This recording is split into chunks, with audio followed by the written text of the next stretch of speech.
Hello all, welcome to our Week 1, Week 2 recaps of the Madden 20 CFM No X Factors League. I made a video a little earlier, but it didn't work out. I don't know why it didn't post, but here we go. Week 1, we had the Panthers playing the Rams. Christian McCaffrey led the way with 17 carries for 183 yards and 2 touchdowns, as the Panthers would win 38-10. Jared Goff just couldn't get it going, and the Panthers' offensive and defensive line were just too much for them to handle.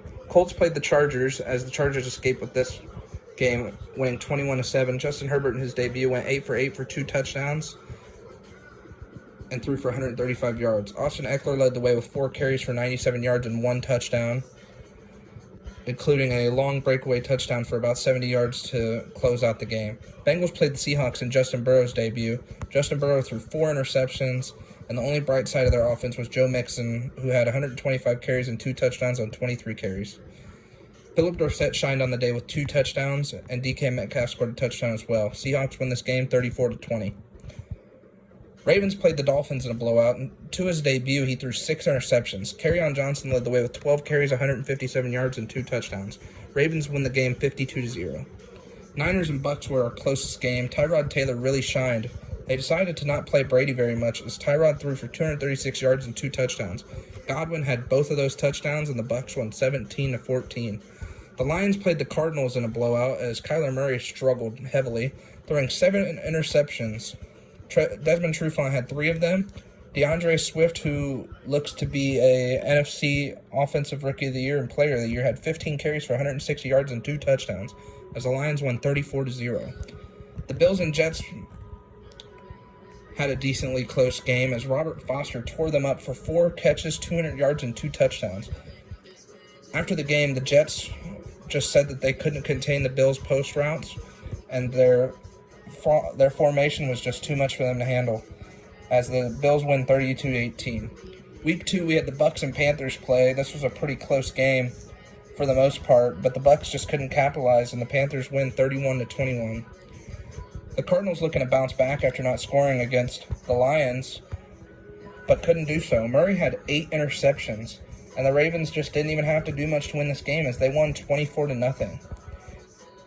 The game of the week that looks like it was the Chargers and Lions. This score was a little bit further than how close the game actually was. The Chargers won this game 36-19, but the Lions had this game in their control. They were up 13-10 at halftime, and the Chargers just took over off of the Lions' mistakes. Tanner Muse and Tranquill both had pick sixes at the end of the game. Eckler and Hines carried the way on offense. Herbert couldn't score, but he drove the team down the field. Chargers converted 3 fourth downs, and they win 36-19. Texans playing the Jags. Here was a really close game. DJ Chark for the Jags had 2 touchdowns.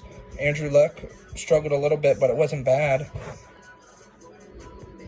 Justin Reed for the Texans had a pick 6, and the Texans beat the Jags 19-13. The Bills and Giants was a highly anticipated game, as we thought this was going to be a close game that the Bills could win. But Saquon Barkley was too much to handle on his 14 carries for 136 yards and 2 touchdowns, as the Giants beat the Bills in a surprising game, 48-23. One of the better games that we definitely didn't anticipate. We really thought the Chiefs were going to run away with the money on this one, as they played the Raiders. Tyreek Hill still shredded the game with 6 catches for 184 yards and 3 touchdowns, but it was a close game, as the Chiefs won 28-21.